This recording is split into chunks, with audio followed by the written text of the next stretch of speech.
आत्मा के अज्ञान के कारण ही मनुष्य मन, शरीर, बुद्धि एवं इंद्रियों का दास हो जाता है। वह भोगों में ही रुचि लेता है, जिससे अनेक प्रकार के विक्षेप पैदा होते हैं। ये सारे विक्षेप अध्यास मात्र है, भ्रम मात्र है, अज्ञानवश होते हैं। ये अंधकारवत है। आत्मज्ञान के प्रकाश में ही सत्य और मिथ्या, तथ्य एवं भ्रांति, विवेक और मूढ़ता का पता चलता है। इस अज्ञान को दूर करने एवं आत्मज्ञान प्राप्ति के लिए लोग समाधि का व्यवहार करते हैं। आत्मा का ज्ञान समाधि अवस्था में ही होता है, किंतु जनक आत्मज्ञान को उपलब्ध हो गए, इसलिए वे इन सबको साक्षी भाव से देख रहे हैं।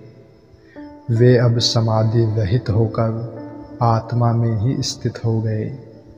अब उन्हें समाधि की भी आवश्यकता नहीं है। साध्य प्राप्त होने पर साधन अपने आप छूट जाते हैं। इसलिए वे कहते हैं कि अज्ञान के कारण ही विक्षेप होते हैं, जिससे समाधि का व्यवहार किया जाता है। किंतु मैं आत्मस्वरूप हूँ, इसलिए समाधि रहित होकर इस नियम को देख मात्र रहा हूँ। अब मुझे इस नियम के पालन की आवश्यकता नहीं है। अब मैं आत्मानंद में स्थित हूँ। दोस्तों, इसका सार इतना ही है कि आत्मज्ञान बोध से हो सकता है। जिसमें बोध नहीं है, उसी को ध्यान, धारणा, समाधि का व्यवहार करना पड़ता है, अन्यथा यह आवश्यक नहीं है। आत्मज्ञान के लिए ऐसी कोई शर्त नहीं है कि यह समाधि के बिना होगा ही नहीं। अहिंसा, सत्य, दया, करुणा के बिना होगा ही नहीं। आत्मा तो सदा उपलब्ध ही है, जाग कर देखना मात्र है। दृष्टि पर्याप्त है, क्रिया आवश्यक नहीं है। आत्मा हमारा स्वभाव है, उसे उपलब्ध हो जाना ही अपने स्वभाव को उपलब्ध होना है।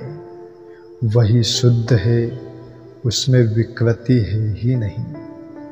हेय और उपादेय, अच्छा बुरा, उपयोगी अनुपयोगी आदि ख्याल ही मन की वासना के कारण पैदा होते हैं। वासना गिरने पर ये भेद ही समाप्त हो जाते हैं।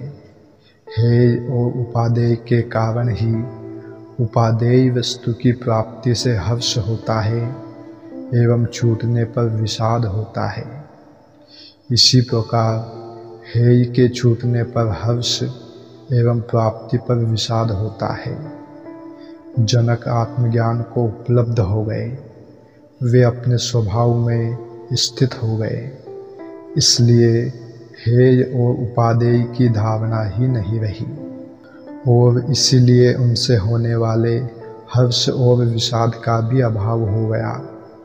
अब वे कहते हैं, मैं जैसा हूँ वैसा ही स्थित हूँ, अर्थात अपने वास्तविक स्वरूप में स्थित हूँ। अज्ञानवश मैंने विभिन्न प्रकार के जो मुखौटे लगा रखे थे, वे सब उतर गए। सुकरात ने कहा, अपने को जानो। वहाँ यही स्थिति है। अपने स्वभाव को उपलब्ध हो जाना, आत्मज्ञान, सेल्फ रियलाइजेशन आदि कुछ भी नाम दिया जा सकता है।